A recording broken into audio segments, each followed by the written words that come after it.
নমস্কার বন্ধুরা, স্নেহার হেসেল ও জীবনকথা চ্যানেলে আপনাদের অনেক স্বাগত। আশা করি আপনারা খুবই ভালো আছেন। আজকে আমি আপনাদের ধাবা স্টাইল পনির মশলা কীভাবে বাড়িতে খুব সহজে বানিয়ে ফেলতে পারবেন তা দেখাবো। চলুন শুরু করা যাক রেসিপিটি।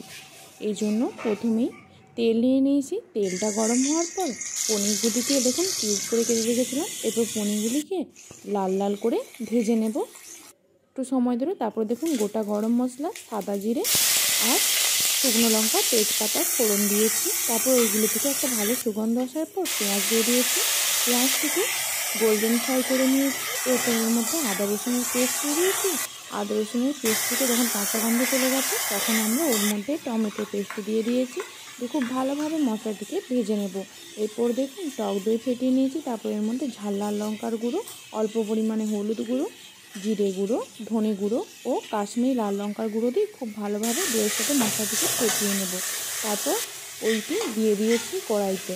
এরপর খুব ভালোভাবে ভেজে নিয়েছি। যখন মশলা থেকে তেল ছেড়ে বেরিয়ে এসেছে তখন ওই পাত্রে অল্প জল দিয়ে ওটিকে দিয়ে দিয়েছি। জলটি ফুটে যাওয়ার পর ওর মধ্যে পনিরগুলিকে দিয়ে দিয়েছি।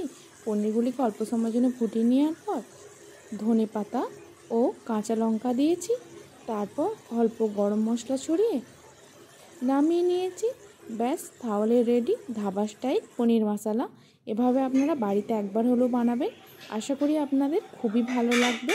এই পনির মশলাটা যে কোনো দিন রুটি বা ভাতের সাথে একদম জমে যাবে। ভালো লাগলে লাইক, শেয়ার, কমেন্ট, সাবস্ক্রাইব করে স্নেহার হেসেল ও জীবনকথা চ্যানেলের পাশে থাকবেন।